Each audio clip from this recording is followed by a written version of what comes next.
Good evening, ladies and gentlemen. The event will commence shortly. We request you all to please take your seats. Do you actually think Marvin would be gay if he heard what I hear through the grapevine? Empty-minded.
Hey, yo, listen, it's going down.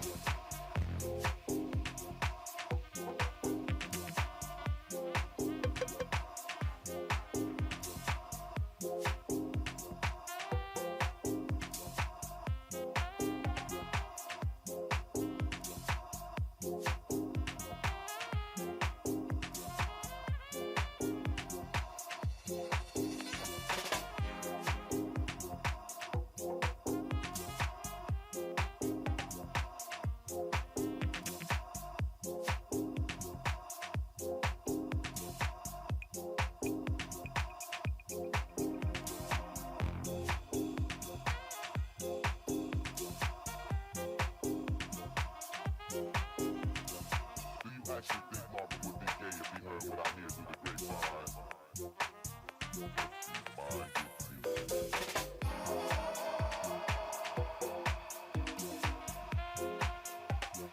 Hey, yo, listen, it's going down.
Ladies and gentlemen, may I request you to please take your seats. The event will commence shortly.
You never know how far one idea will go and who it will impact. Like her family, their community, our planet. At Deloitte, we measure ideas by the impact they'll have. Because why connect or innovate or engineer anything if not to make an impact that actually matters? No matter who you are, where you are, or where you're going, Deloitte is there and there and even there. We are dedicated to helping people and organizations solve problems, to know faster, to grow farther, to go from red to black to green, creating impact where it matters most.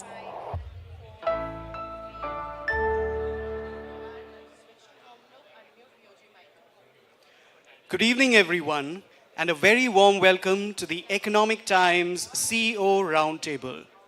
I hope you're all settled comfortably because this promises to be a really engaging evening. We are joined this evening by a distinguished panel of business and thought leaders, pioneers and doyens in their respective fields and industries. The topic for tonight is the changing world order. Time for cautious optimism or embrace of animal spirits. The panel will discuss how India and its businesses can navigate the rough seas of economic tosses and turns and geopolitical uncertainty, and yet find ways to thrive in a changing world. Remember, ET CEO Roundtable is partnered by Deloitte. And now, please give a huge round of applause to welcome our esteemed panelists. Lakshmi Venu, Director, TAFE. Salil Parekh, CEO, Infosys. Zia Modi, Co-founder and Managing Partner, AZB and Partners. Uday Kotak, Founder, Kotak Mahindra Bank. Preetha Reddy, Executive Vice Chairperson, Apollo Hospitals. Romal Shetty, CEO, Deloitte South Asia. Anish Shah, Group CEO, Mahindra Group. Rohit Java, CEO and Managing Director, Hindustan Unilever. And Nicholas Berggruen, Founder, Berggruen Holdings. May I now request Sivakumar Sundaram, CEO, The Times of India, to address the audience.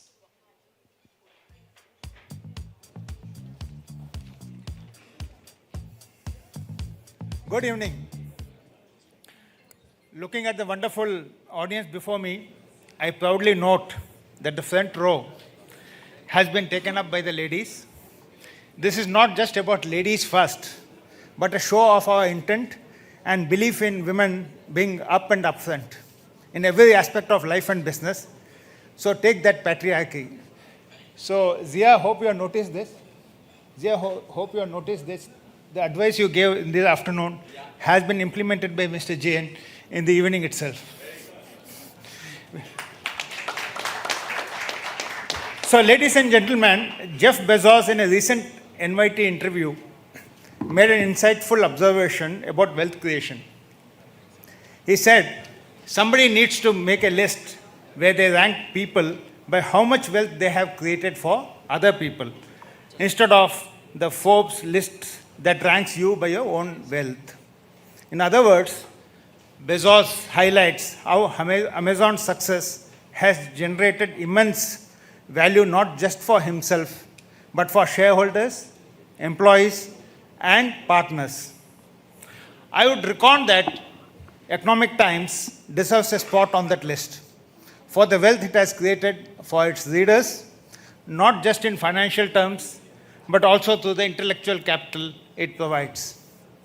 So speaking of ET's intellectual capital, it gives me absolute pleasure to welcome you all to the Economic Times Roundtable on the fascinating topic, changing world order, through the time, whether it's a time for cautious optimism or embrace of animal spirits. As I was preparing for this address, I found myself, as always, leaning heavily, not on ChatGPT, but on my daily dose of ET. Two recent op-ed in ET caught my attention. Yesterday's op-ed, Enter Peacetime General, noted how the new Reserve Bank Governor Sanjay Malhotra steps into an enviable position, one of building an institution and leaving a legacy, with an economy that is stable but needs fuel, a banking system ready to soar, and financial markets impatient to grow.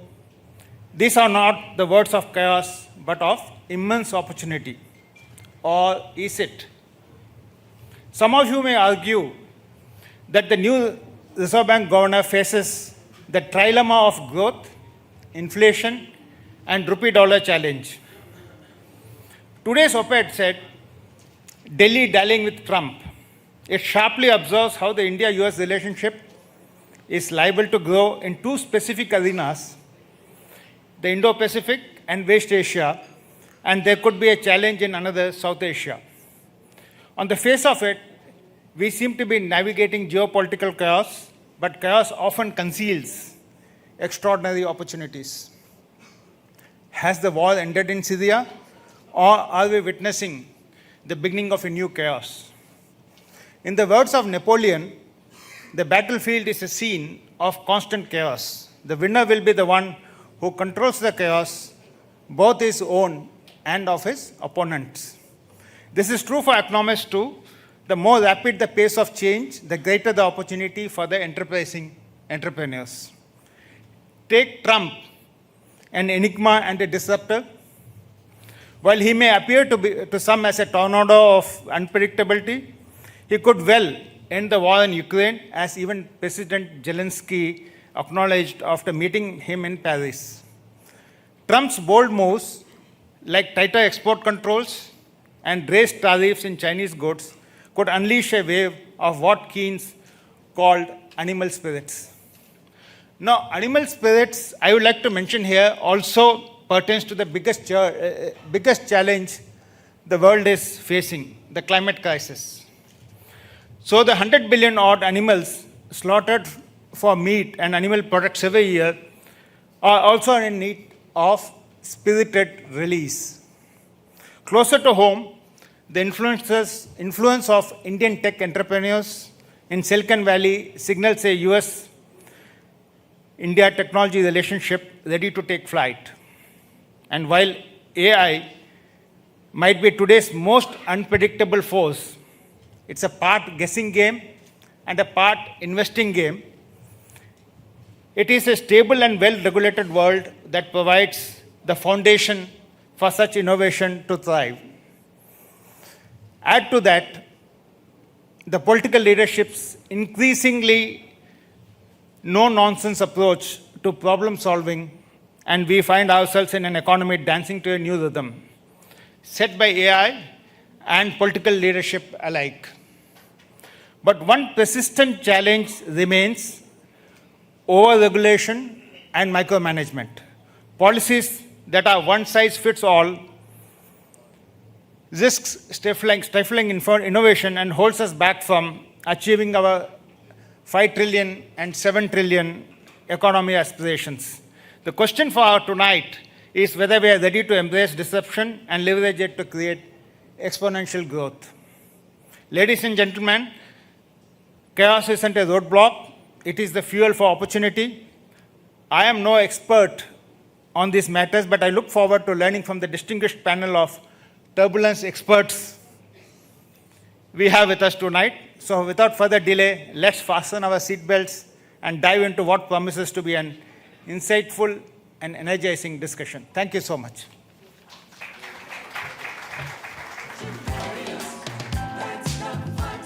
Thank you, Siva. And now it's finally time for the much awaited, much anticipated panel discussion. The discussion will be moderated by Arijit Barman, Associate Editor, The Economic Times. Over to you, Arijit. Just by trying, this is the flight of Sagittarius.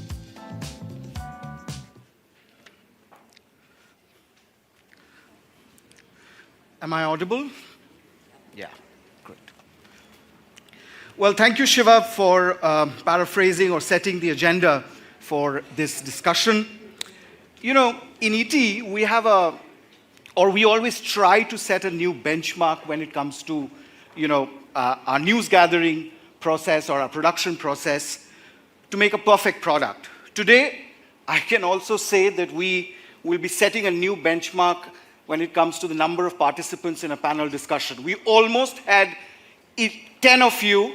Sriharsha, the man in a hurry because he's always, attending to his quick commerce business. He has to take a call, so he's promised he'll be back, so let's hope he'll join us. And then including me, we are going to be 11 people on the stage. So we'll try to make this conversation exciting, much like the Perth test and not like the Adelaide one.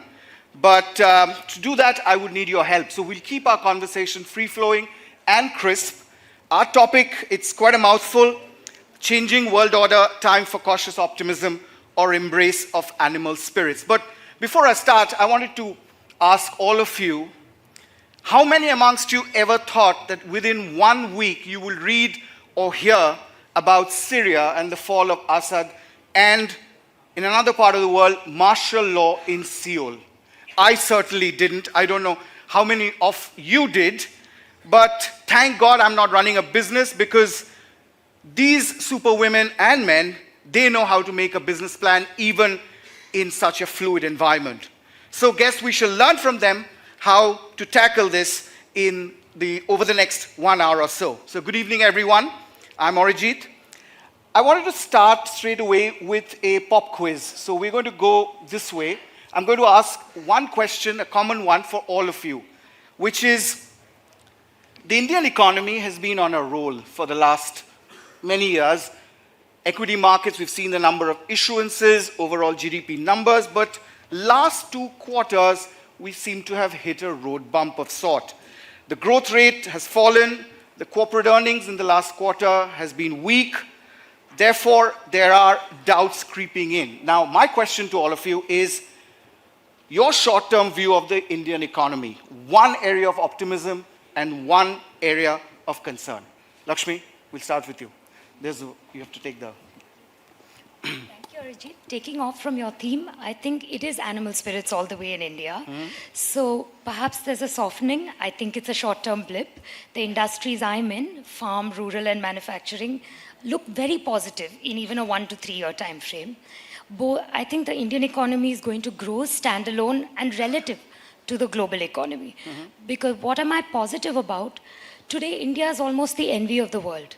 We have geopolitical stability, in contrast to what you mentioned, policy stability, and hungry youth ready to grow. So when I look at rural, that's what makes me the most positive. I'm out in the market, I come home energized, because all that ambition today resides in a very different environment than it did 10 years ago. Today we have much better infrastructure in terms of physical, data, finance, connectivity to the market. So if now is not the time to go above and beyond just primary agriculture and build entrepreneurship in rural India, bring the growth story and the animal spirits of urban India more into rural India, I think it'll add to this 3 year growth story and balance our growth also. And what's the area of concern? how we execute it. Okay. Salil? Thanks, and thanks for having me here. First, our business is really more export-oriented, but with respect to India, I'm a huge optimist.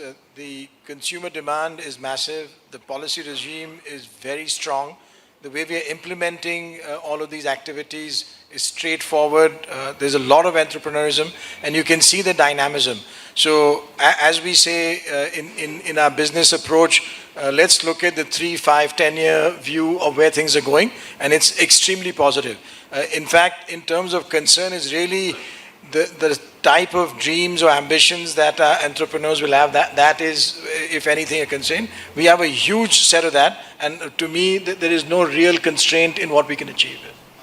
And yesterday we heard about Willow, so it's going to get even faster and faster and faster. Quantum is, I think, a huge positive. Of course, there'll be some impact in India, but globally, quantum is going to have a phenomenal impact. What we see with generative AI today, we're going to see even more with quantum tomorrow. Right. Zia? So the good thing is that as again an intermediary, a services provider, we see the world looking much more to invest in India than I would say in the last 2 years. I think the sweet spot is disaffection with China, seeing India's growth story, seeing the successes that people have had. I think private equity in particular is totally committed to investing more in India, which is great. Strategics as well don't think of us as China plus one, thinks of India as India. What could be better is to allow a perception of more ease of doing business, to make things move faster, to basically have regulation that makes things more autopiloted than micromanaged. But overall, if you ask me where's the balance, clearly on the positive side. Great. Mr. Kotak? First of all, I have to thank you for giving a ex-CEO and a founder a seat on this table. I thought I'll be in the last row. So thank you very much for that. And on this, I'm going to keep it crisp following your advice. Okay. My good news is great macro. Challenging micro. Okay. So that gives great macro, challenging micro as my perspective of Indian economy today. So I'll interject and I'll tell you that everyone's saying the growth path that everyone's talking about, the K-shaped economic recovery is named after you. And you've confirmed that. Thank you very much. But I think what I would really like is to see a very stable gradient up, okay? So that's what we really need. And if you go back to history, since you asked me a little more, is there have been times in history where you have to take advantage of the moment of history, which is where India is. Right. And we have to do it with our head on our shoulders, feet on the ground, without being carried away with hubris or exuberance. And that's what we have to be careful about. Okay. I think forward-looking, it is quite exciting, simply because there is so much more to do. The macro bit is a positive. From a negative perspective, I would think that two things which do cause concern. One is that, policies have to be growth-friendly and not just politically right, or it should not be the politics of policies. Policies should be for growth. And the second is that we have one of the world's largest growing youth, young, smart. They need to be educated and skilled right and gainfully employed, because unemployed youth are probably one of the largest reasons for a country's downfall. So I think this aspect is very important for our growth. Yeah, because Preeta, the median age is 28, while that of China is 38. So there's a tremendous amount of potential. So that's good a and demographic bad. Dividend, I guess. That's good and bad. And the bad is if we don't do something about it, you will have a problematic group to take care of. That's true. Romal? The last year we had I think 100 elections across countries. I mean, that is significant. It doesn't happen anywhere in the world at that pace. The number of countries that have been impacted by this, you look at Europe, for example, pretty much nothing is happening there. In that context, and if you look at the COVID context, right, because there was a normalization happening, it's actually not bad what we've achieved. So it is actually quite phenomenal. But more importantly, looking forward, you look at all aspects, whether it's urbanization, whether it's infrastructure, whether it's women in workforce, whether it's formalization of the economy, there is significant still roadmap to go. So I think in that sense, both even in the short term, our own views will still be above 6%, 6.5%. I think we'll still grow. And in the long term, I think the story is this: we have every week a client coming in wanting to set up. But like Zia said, is our ease of doing business so easy that we can plug and play and actually start setting up things? And we should put that focus on manufacturing, because services, I think, we are phenomenal as a country, but I think manufacturing is important to sort of take it to the next level. So concern is not too much focus on manufacturing as yet, and we should double down. I think the focus is there, but I think we need to scale. Without scale, I think manufacturing will not go anywhere. So I think that we need to put a little bit more impetus there. Right. Anish? At Mahindra, we are in industries that make up 70% of India's growth over the next decade. And we are not worried about the short-term blip. We look at India with a lot of optimism, and we feel it's going to be animal spirits. The biggest opportunity for us is for India to be the manufacturing hub of the world.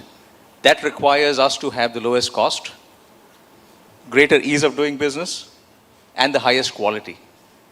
There is a lot of action from the government in terms of policies to enable that to happen. And we see the ambition in a number of companies in India to make that happen as well, of course, including Mahindra. And therefore, we think that's a huge opportunity that we will capitalize on. The challenge is that we have limited time to do that.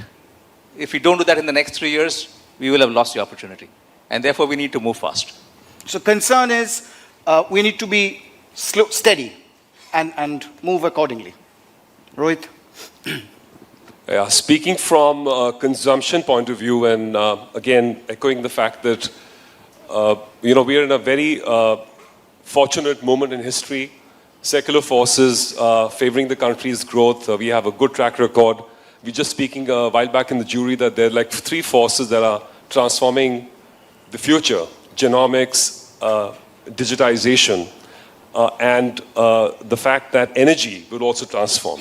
So 90% of India is still to be built. So we must be a little bit humble about really where we stand in the moment of time, and therefore there's a lot of work that needs to be done. So very important is to keep an eye on the long term and remain consistent and remain strategically disciplined. What I'm really excited about is the fact that there's policy continuity. The goals are very, very clear, and no path to growth will be linear. There will be ups and downs and probably going through such a moment. But the general macro, the trend towards, say, in the consumer market to upgrade quality of life, to have better products and services, and consumers moving up the ladder at all income pyramids, part of the pyramid, is a certainty. Because it's happened across countries, across nations, it's going to happen, it's happening as we speak in India as well. So we must, as a company and as an industry, remain focused on doing the right thing, invest in market development, serve our consumers better, make the quality of life and aspirations accessible. So never take an eye away from that job, which is why I keep telling ourselves and our company as well. So remain absolutely steadfast in the long term. What's structurally challenging, and it's been recognized, and all the actions you see in the space of employability and jobs, because consumption is dependent on consumers. Consumers are going to be the young billion people that's going to enter the workforce. So they need jobs, they need opportunity, whether it's through micro or medium small enterprises or through through big companies. So all of the effort that one's seen in the recent past towards increasing the opportunity for youth is absolutely in that right direction. It needs to pick up momentum, scale, and all of us need to sort of put our shoulders to that agenda that the government has just initiated. Right. Nicholas, they call you a homeless billionaire, but you're jet setting from Venice to New York to London to Abu Dhabi, but you're an Indophile. You've been to India. I was reading an old interview of yours where you had said the biggest concern that you had about India 5-10 years ago was bureaucracy and red tapeism. Have you changed your mind? So, can you hear me? Yeah. Okay. So I'm an outsider. I'm the only non-Indian on this panel, so I feel honored and humbled. By the way, I'm very impressed. Front row, all women. This is the first time I've ever seen this. So.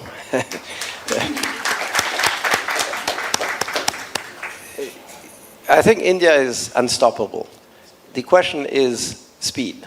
What speed? And I think that is very dependent on your ability, India's ability to accept change. And when a place that's so big and so complex as India is growing this fast, its potential is all there, but will you enable the potential, or will you be your own worst enemy? And I think India has shown in the past the potential for both. So, going back to your question, I think if internally government looks at itself as a service organization more than a political organization, I think that's helpful. And I think that if civil society is able to enable but help change the way India functions, Indian consumers, Indian industry operates, then you can achieve your potential. But change is hard, and it means breaking some things, but it means also building over time. But that's going to be the limiting factor. Lots of interesting points. We'll drill down on many of them. In fact, Rohit's given me the perfect cue for my first question, and that's for Anish. It's about energy, because that's on everybody's mind. Oil-producing nations are at war, but crude prices are falling. Green energy has been the mantra, but that seems to have hit a bump with many companies and nations rolling back on their targets. Big oil had made big promises. Many of them are rolling those promises back. And now we have a new precedent in Washington very soon. How do you see the energy economics play out over the next 2 decades? In a developing country like India, will fossil fuels remain supreme, or it's the era of the greens? The era of the greens. For India, it is very clear that the fuel import bill has to come down. For India to progress, that is a must. And renewables in India have already taken a life of their own, and that's unstoppable now. Because renewable energy in India can be produced at 40% of the cost of fossil fuel. At Mahindra, we're going to 100% renewable within the next couple of years at most. We've got a solar business that had set up a plan for a 5x growth years ago, and is coming back right now and saying we will grow 10x in the next 5 years. So India is really taking strides forward. Electric vehicles, our electric three-wheelers as an industry has gone from 0 to 22% in the last 3 years. And the industry will get to 100% electric in the next 3 to 5 years. In four-wheelers, we are at 1.5% right now. But with the new products that are coming out in the industry, we will leapfrog and move much faster than anyone has expected. So for India, it is going to be green. Mr. Kotak, many of the economists that we talk to, they say that one of the key reasons for the short-term slowdown that we're talking about, it's been attributed to the reluctance of banks to lend, and which is reflected in loan growth, which has fallen to 11%. Why are banks not lending? I think I'll first stick to the original theme, which is great macro, challenging micro. That applies for all sectors, including the financial sector. And we need to move into 2 important areas. First, there's a massive movement of saver to investor. So monies are moving from bank deposits to investments. And of course, that leads to a overall challenge of how do you fund balance sheets. And therefore, for giving loans, you need raw material, right? So that is one of the things which must continue to flow. So I think there is one significant aspect which needs to be addressed as banks expand their balance sheets.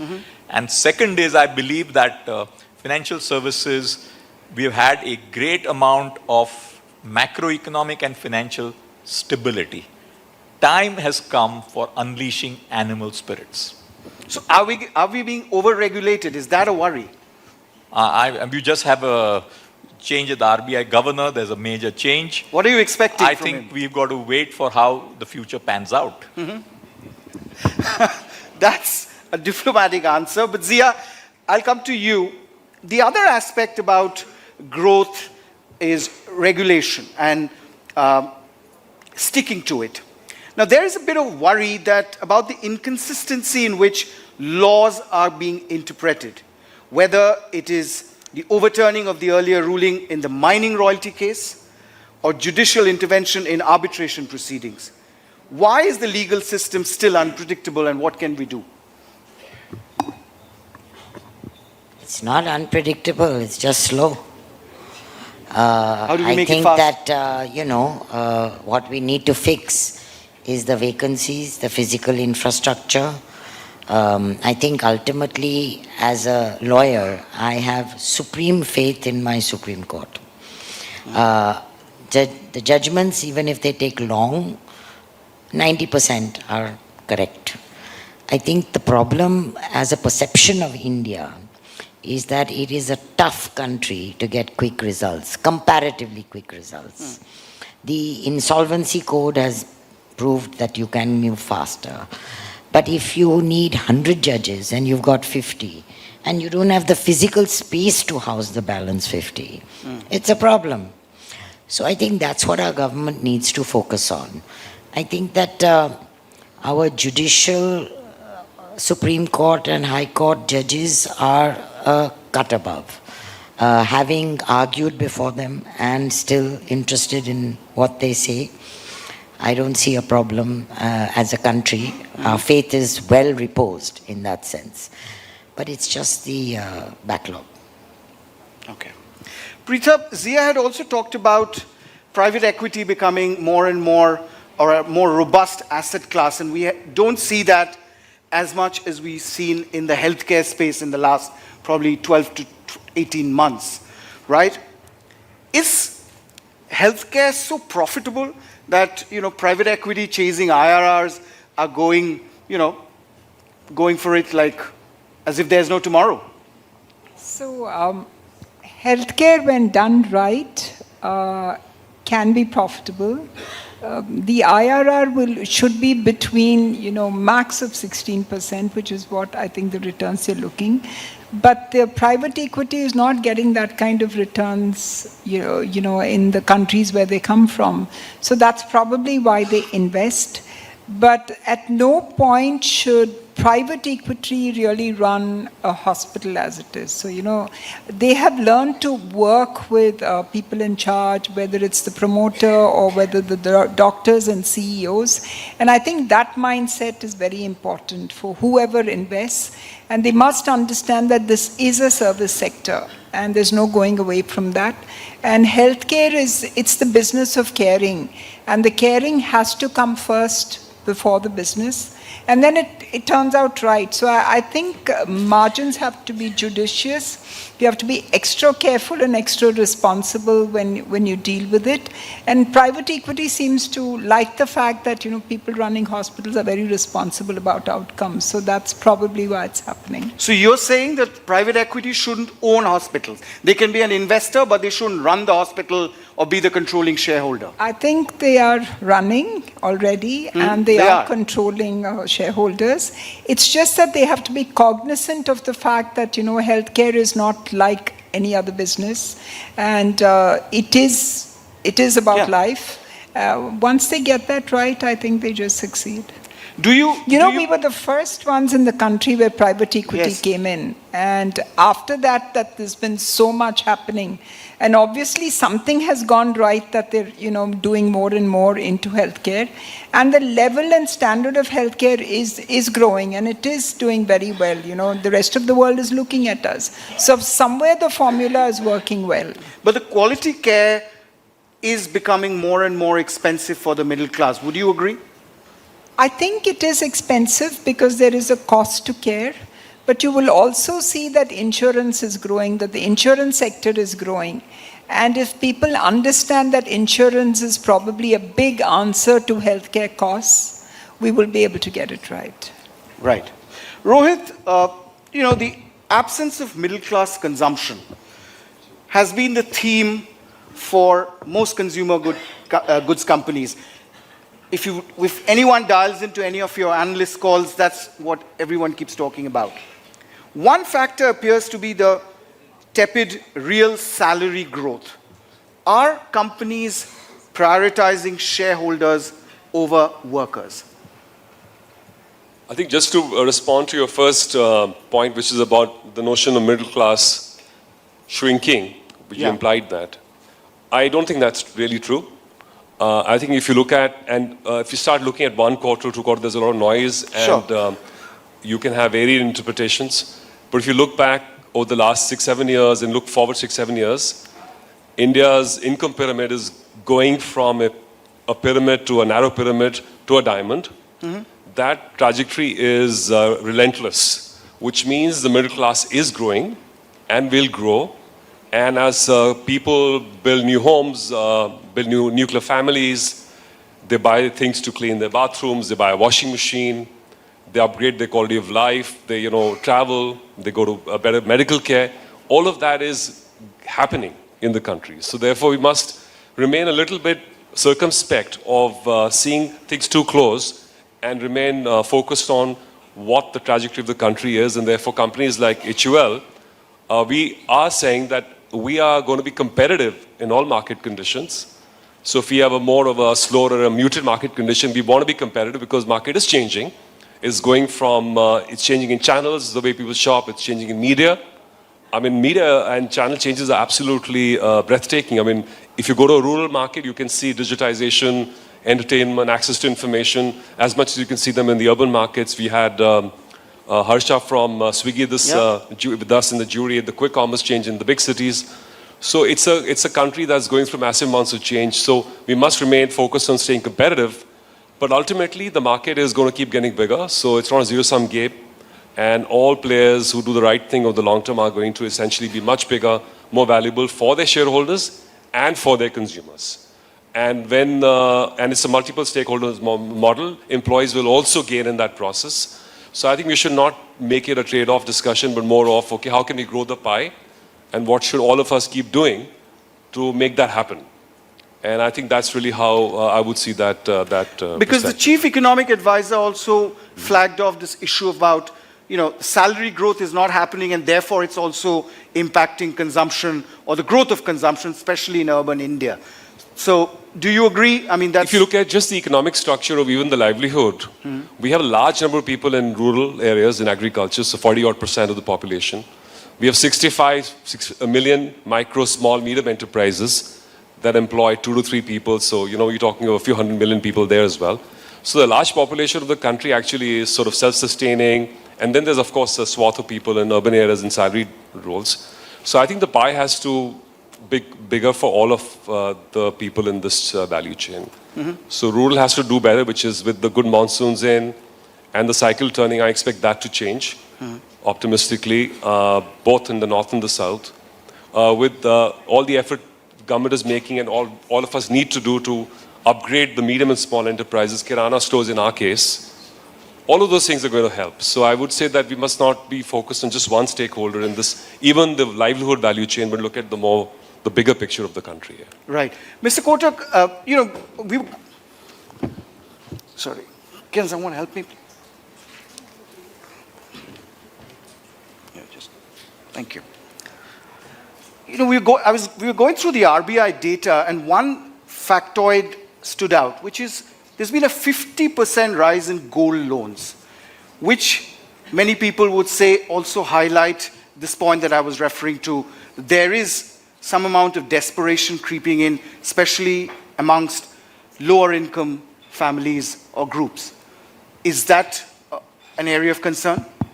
I think first of all, if you look at gold, the price of gold over the last 12 to 18 months would have moved up by about 20%. So that itself would increase the value of gold against which you can borrow. Therefore, the underlying collateral going up makes it easier for people to borrow. Second is you're seeing clearly stress in the microfinance sector, and you're seeing stress in some of the unsecured personal lending sector. When the stress comes in those sectors and people have to repay their loans, they want, and the lenders want security, it goes up. The people take money as gold loans in lieu of taking money against unsecured loans or microfinance loans. So there's a switch element as well to this. There's an element of higher valuation of gold. And third is, from a lender's point of view, the capital charge on a gold loan is much lower than any other loan. So therefore, banks' capital allocation against a gold loan is much lower. So combination of these as also makes it much more attractive as a lending proposition. So you also talked about unsecured loans and the spurt in that. Is it directly correlated to the financialization of savings that you had talked about? I think spurt in, there is a speculation which has also been put out in some other quarters, whether some of the unsecured personal loans are going into investing in the capital markets, both in terms of cash equities as well as options. FNOs And so, there is no evidence or data, but could the money be going there? With the way the markets are going and amount of flows which are happening in retail investments and SIPs and everything else, cannot rule it out. Right. Lakshmi, you travel quite a lot, and you were saying just before we met here that your last trip, I think, was in Uttar Pradesh. As you travel, you're getting first-hand information. So if data is the new oil, you are a repository of data, especially from rural India. What's the pulse that you're picking up? Rural India is a particularly exciting place to be today. I come back really energized each time from these visits. I think pre and post-COVID, it's fundamentally changed. And to my mind at least, it's driven by a few key changes.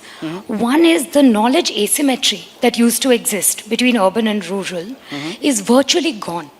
With cheap accessible data, today the rural customer has access to all the same information and sometimes more time.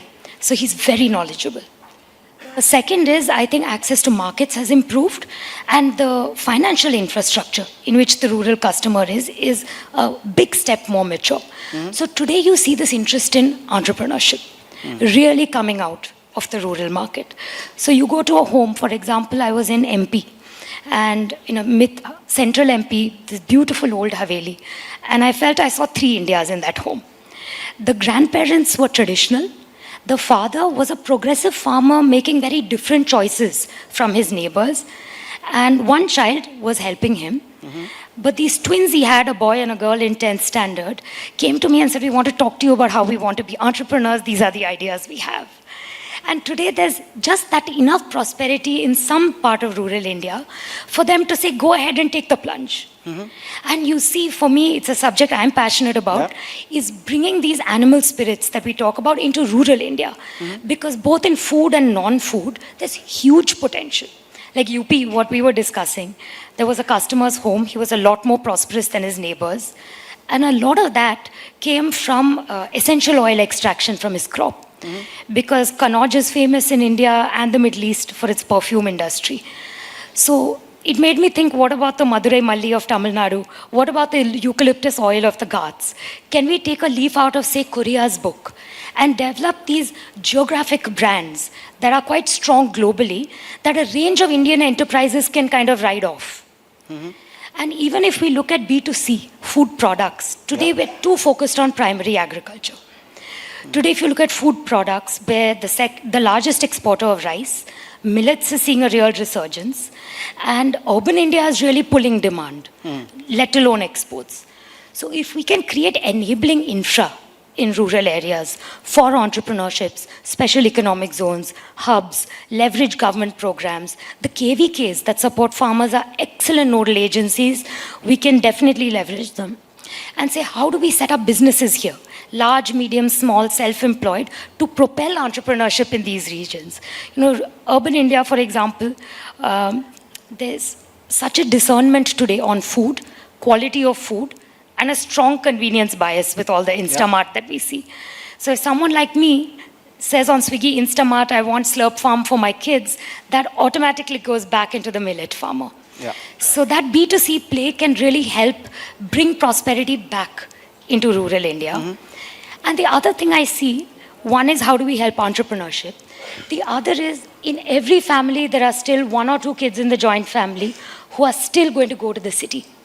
Yeah. And to Mrs. Reddy's point on skills, that for me is mission critical. Right. We have to provide the right skills in the right place. So a decentralization of skilling, the right match and quality of skills. So can we, for example, co-create curricula? And then can we make sure that there is a thoughtful, effective movement of youth to the cities, so we take full advantage of that demographic dividend. Right. Now, women is a big part. It's 50% Correct. of the dividend. So I think that's the kind of potential I see coming out of rural India. It can really turbocharge our growth story. Right. Lots of points. But Nicholas, I'm going to come to you and then to Salil, because she talked about skills. Lakshmi talked about skills. But before I do that, I have a short nugget for the audience. Now, Nicholas was it earlier this year that he bought this fantastic 11th century palazzo by the Grand Canal in Venice. Palazzo Malipiero, that's what it's called, right? Okay. Now, it's an 11th century palazzo, but in the 18th century, one gentleman by the name of Giacomo used to stay there. I would say rather infamous person. Italy knows the gentleman as Giacomo.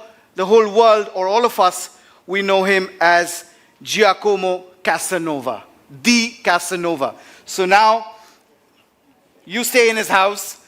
I'm not going to ask you anything to do about Casanova, but about skills.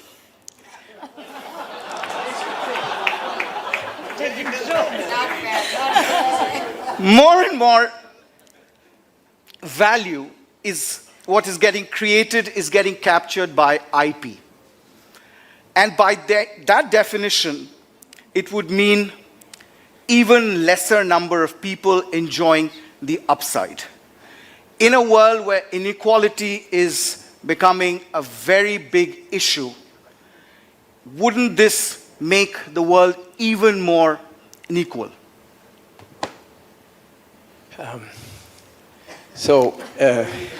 By the way, the small anecdote, and I didn't know you were going to talk about Venice or Casanova, but the anecdote is as follows. What happened is that Casanova was invited by Malipiero, who was the owner of the palazzo, and I think everything went very well until Casanova slept with Malipiero's wife, and that was the end. So, anyway, Venice has history. Inequality. I think it's a big issue, and it's an issue everywhere. And it is an issue in India. The good news is that India is growing, so everybody, not everyone, but all boats are lifted up. The question is, sooner or later, because of the world becoming more and more digital, the inequality is going to grow proportionately. So how do you bridge that gap? One of the things so I run an institute, that's my job, and the institute is called Berggruen Institute. We have a center in Los Angeles, one in Beijing, and one in Venice now. We've been working on this idea of universal basic capital, which is simple. Make everyone a participant, meaning an owner in the future, in some ways.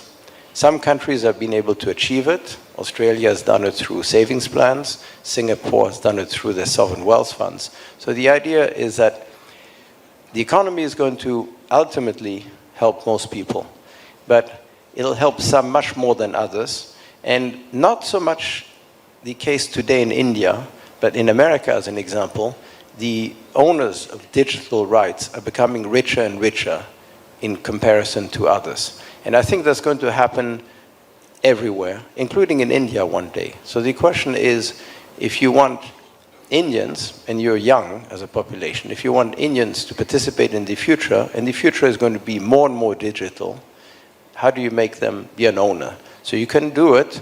Uday talked about the fact that, bank deposits are being turned into investments.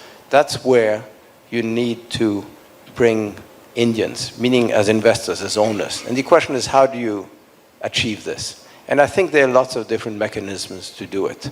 As I said, savings plans, sovereign wealth funds. But I think ultimately, and you're young enough so that you can do it, and you're growing fast enough so that you can actually afford to do it. Right. Romal, the world's most powerful man has just one mantra: tariff. Is it the beginning of the end of globalization, the way we all know it, where the share of trade begins to fall? See, I think there are initial short-term rhetoric in terms of tariffs.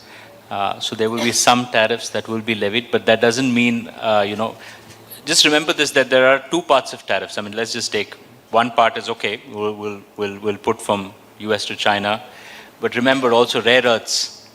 Without rare earths, you will not make chips. So it has a dual effect.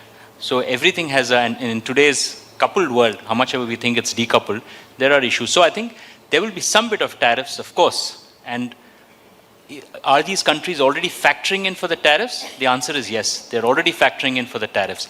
But it's the extent of tariffs. And over a long period of time, these kind of tariffs will actually cause an issue in the home country itself, right? Because it becomes much more expensive. And there are ways of doing that. So, and you said this, even in the US, we do think that,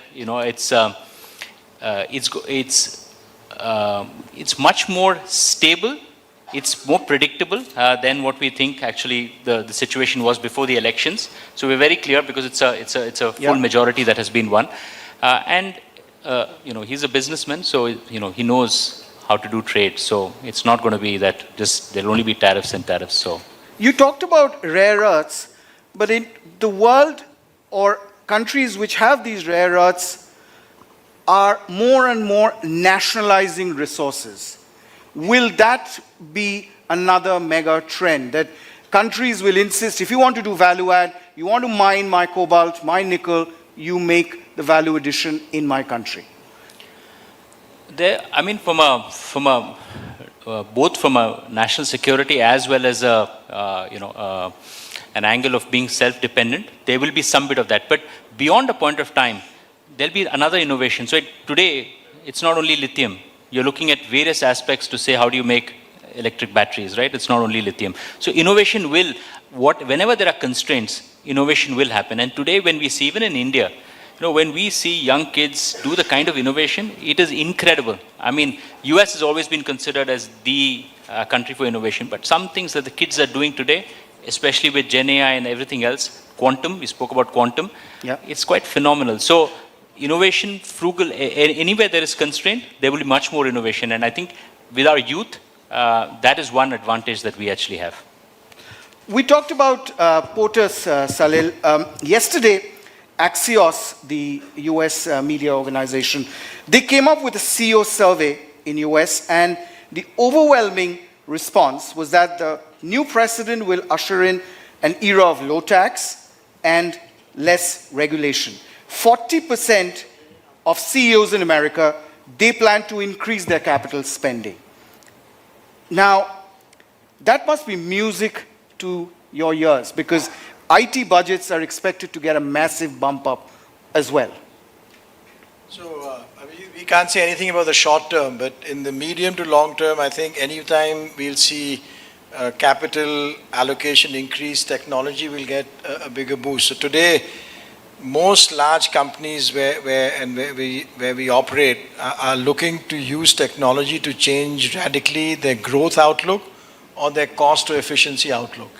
And in that, one of the biggest technologies, of course, is generative AI. But there are many other technologies. To put generative AI to work, you need a very strong data analytics foundation. You need a very strong cloud foundation. And all of these things typically require large capital allocation because tech has gone from being literally an operating expense to a capital decision, mostly made with the input of the CEOs in these large companies. So without having a specific view in the short term, in the medium to long term, anytime we see the economy doing well, and especially for us in the Western markets, we think technology will benefit. The second, the usage of technology is changing dramatically. So as we as consumers are using technology so much, large enterprises want to use technology because their customers and their employees are using technology. And so that trend itself gives us a long-term optimism. So most of these things are music to my ears. That's great news. Now, Anish, let's talk about the auto sector as a whole. Now, the turmoil in the sector is beginning to shake governments, be it Volkswagen, Stellantis, GM. The message is pretty much muddled when it comes to the future of EVs. You said Mahindra is going all electric in a few years. Government finance may provide little scope to keep subsidizing EVs in a country like India. Is there a future for EVs without subsidies? Can it be a profitable business? Subsidies must achieve a policy objective, and they have to be short-term. And let me therefore take the example of electric three-wheelers. This took off with FAME 2 subsidies 3 years ago. The subsidy has been reduced by 50% already. Next year it reduces by an additional 50%, and within 3 years it goes away. In that time period, the industry would have gone from 0 to 100% electric. And that's a perfect use of a subsidy, in fact, one of the best examples around the world where it has worked. In electric four-wheelers, we will follow a similar path. The subsidies are in place today, there's nothing else that's required. And for the time period that they exist, should be enough for manufacturers to be able to convert to a large level of scale from an electric standpoint where we will not require subsidies anymore. We have introduced a couple of born electric products at prices that are very attractive from a combustion engine standpoint. So it's something that is working today. And therefore, we feel that the policy objectives that have been laid out are well laid out and something that the industry will transform to electric with that. Okay. Mr. Kotak, going back to Washington, Mr. Trump wants to retain the dollar primacy.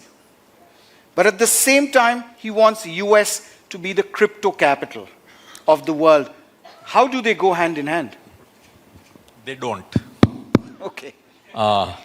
So you have to be clear that crypto is much more a market play. And I think Donald Trump will not give up the dollar supremacy. And you've got to accept the fact that today the US can get away with anything. It is the military power. It is the financial power. The world has to depend on dollar. Every bank in the world has to have a nostro in the US. Otherwise, you cannot be in the banking business. US is a leader in technology. And if you look at concentration in the US, it is out of technology successes, not entrenched businesses which have succeeded. And fourth is energy. It is the largest producer of energy in the world now. So finally, Mr. Trump has got all the cards with him. And US market cap is 65% of global market cap when it is only 26% of global GDP. And if at all, its share in global market cap is going up. Therefore, countries have to pull up themselves to be remotely relevant. And it's time for India to increase its share dramatically, or global investors will say, why do I need to be anywhere else other than the US? Romal, we'll just step back and talk a bit about governance. And you deal with lots of corporates on this subject. Of late, there's a lot of stories around a possible friction, if I can use that word, between, say, the National Financial Reporting Authority and the Institute of Chartered Accountants, which is, and that has increased the accounting norms, quality management standards. How do you break this gridlock? I think in any economy that is growing at our pace, that is, you will have newer systems, you will adopt newer standards, and in that, and remember that it's not only one, India is always considered one country, but we're really many, many countries within a country. And similarly, there are, whether it's the accounting profession, you have small mom and pop chartered accountant shops to big firms. So you have all of those kinds. You have small companies, MSMEs, to large companies. So whenever something like this happens, to bring in standardization, it takes time, because you will not be addressing all different aspects, and some people will face the pain more, some people will face the pain. But I think it's a good thing. It's a good thing to sort of go through this process, and of course, eventually adopt global standards that are acceptable to all, because that helps investors to come into the country as well. Right. Nicholas, India's been part of the chorus at COP29, for more funds from developed countries coming in for climate change. Now, mitigation here means reducing or avoiding fresh greenhouse gas emissions.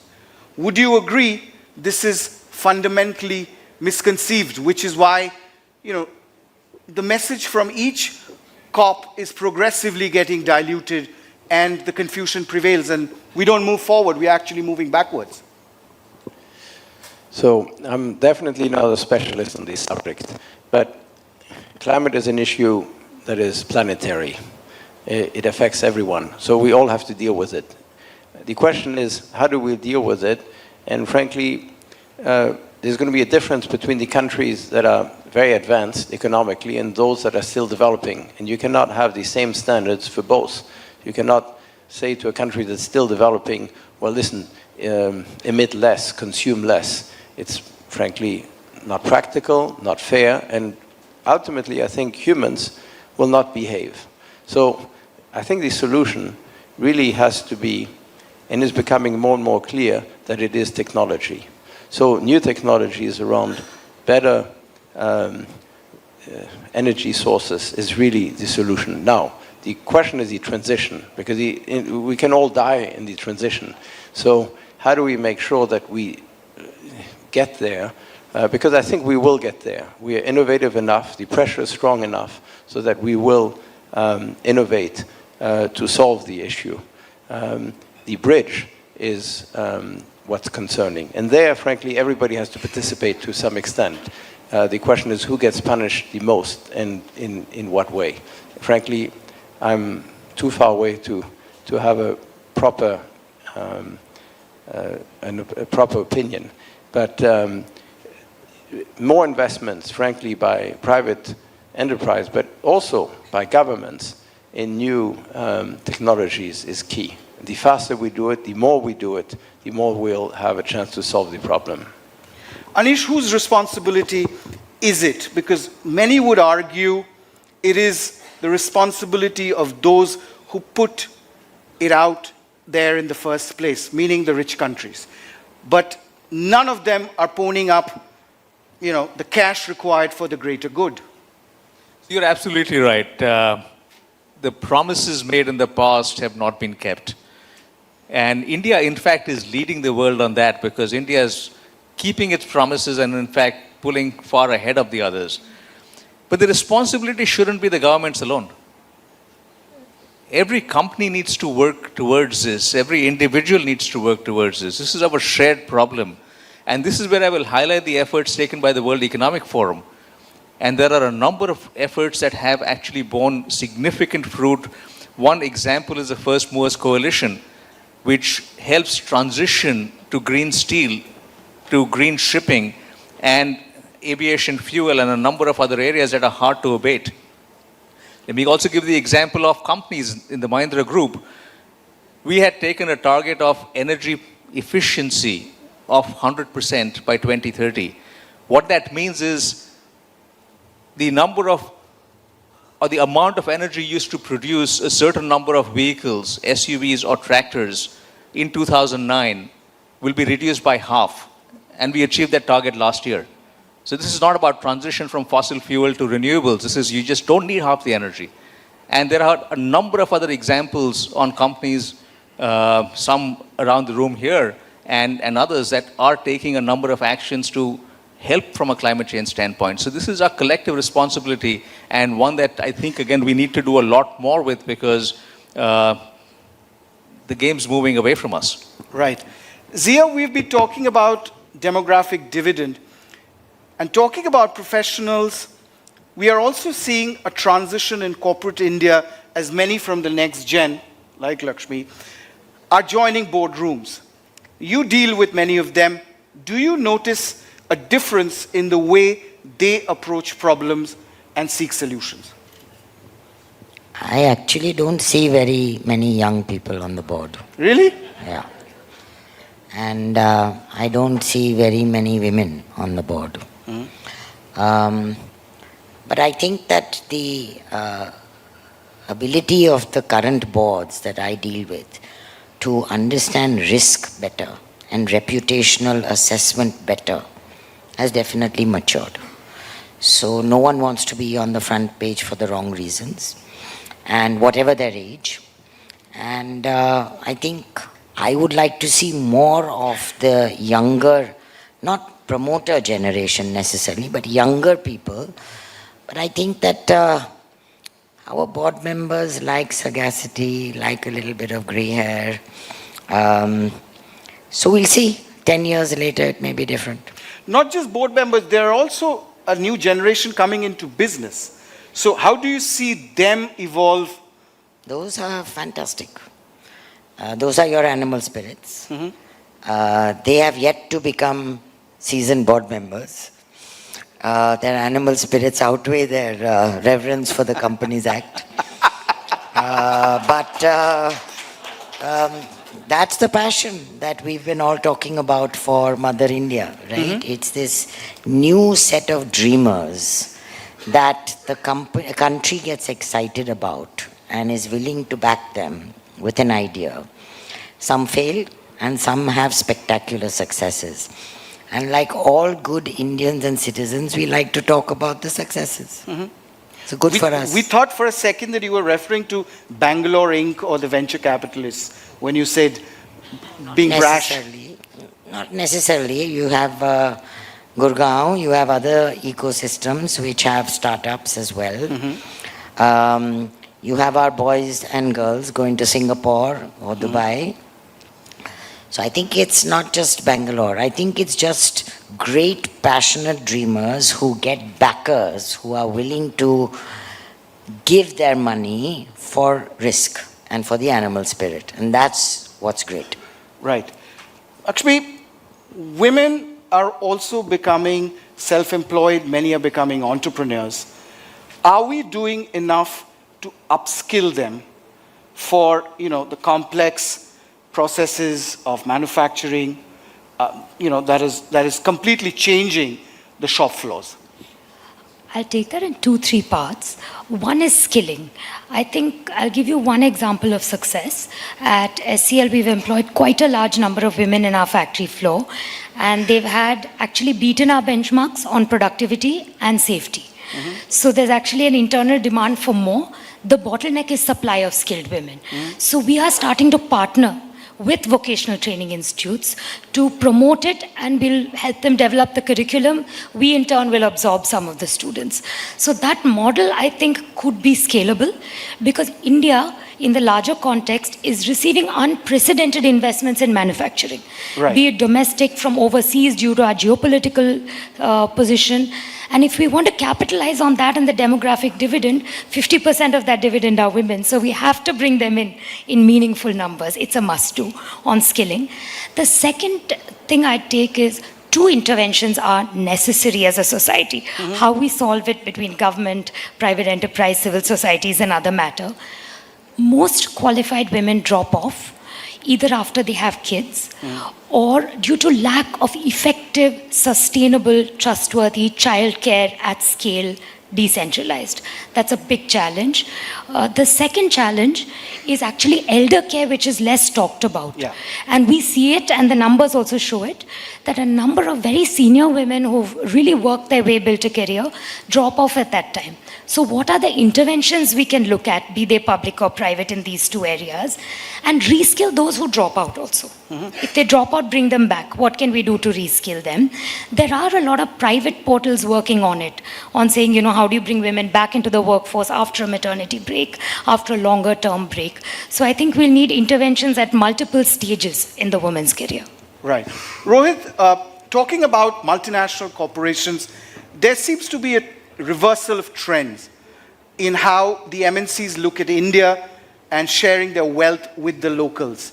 Hyundai listed here, LG is supposed to list very soon. Has Unilever benefited from their India listing many years ago? And would you recommend it to others as well?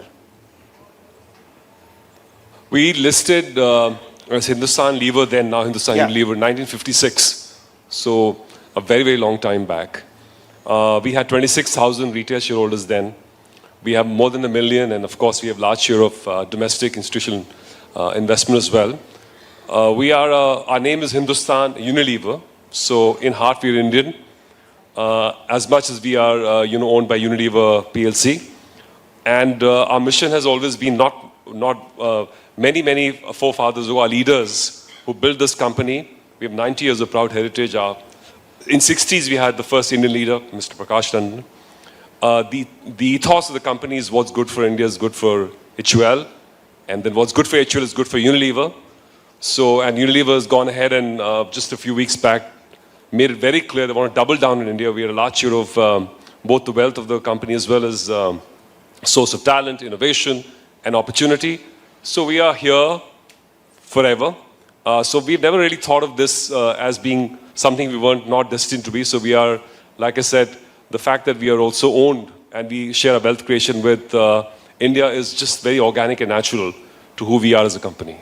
And you would recommend that for the others, in other MNCs, because we're seeing that as a trend, India listing of MNCs. Yeah, like I said, we've been a locally listed company in 1950s. We've been through up and down cycles of the country's economy.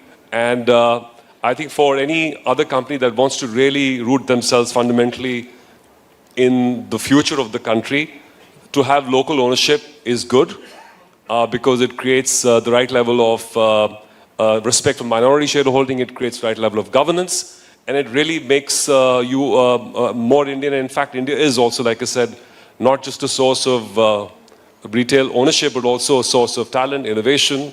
And Unilever, our parent, has benefited from all of that and is only increasing its scale in the country. So yes, I would strongly recommend it to all such MNCs to follow example. They used to say at one point in time that HLL is an Indian company, just happens that its shareholder or its main shareholder is global. Yeah, that's why we're Hindustan Unilever. We serve 9 out of 10 households. Many of our brands are born in India, for India. We do what's right for India because at the end of the day, this is the largest consumer story for the next decade or more. And what is good for India is good for HUL. What's good for HUL is good for Unilever. Great. We are running out of time. I'm going to ask Salil and Romal 2 questions. One is to you first, Salil. How do companies like Infosys design their AI strategy so that India can keep its X factor going? You talked about, quantum. How are we, how are companies such as yours making that change? So we are really fortunate first that we have one of our founders, Nandan, as the chairman. He's personally driving AI thinking. So the way we've articulated it is everything that is going on in AI, we are doing first to ourselves. So I talked a little while ago about a small language model. We built it for use within the company. We have agents for generative AI agents now, which we are running within the company.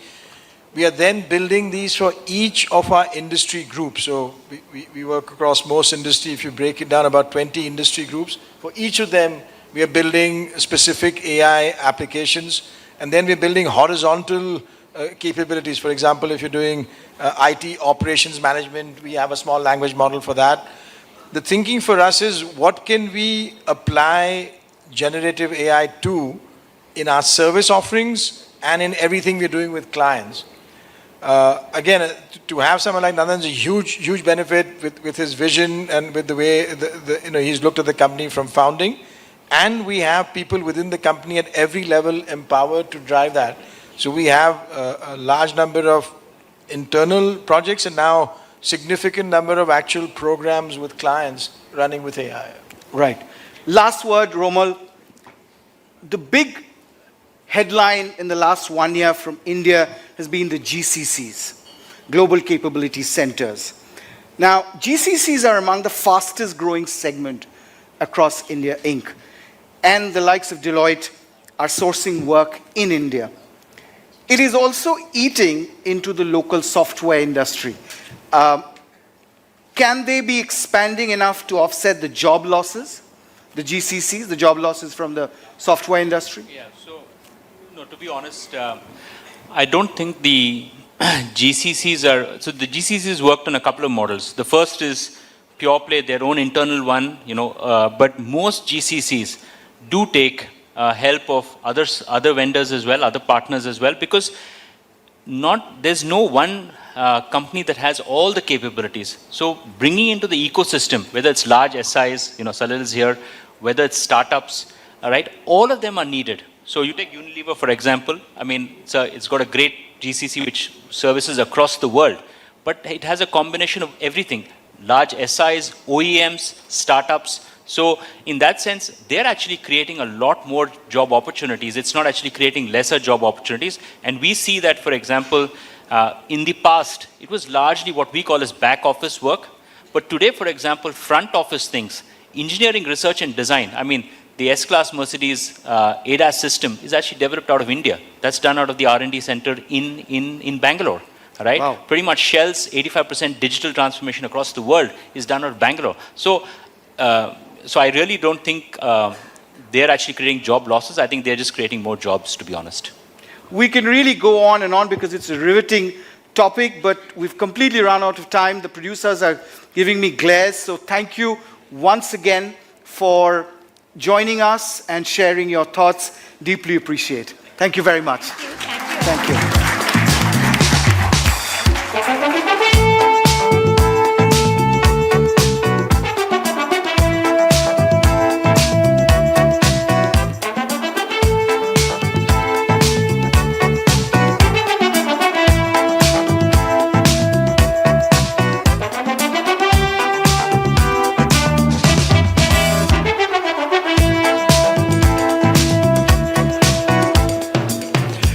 Ladies and gentlemen, that brings us to the end of tonight's discussion and formal event. Our thanks to the panelists for sharing their valuable insights with us. Please give them another round of applause. Can I now request our musician friend Reese and his saxophone back on stage, please?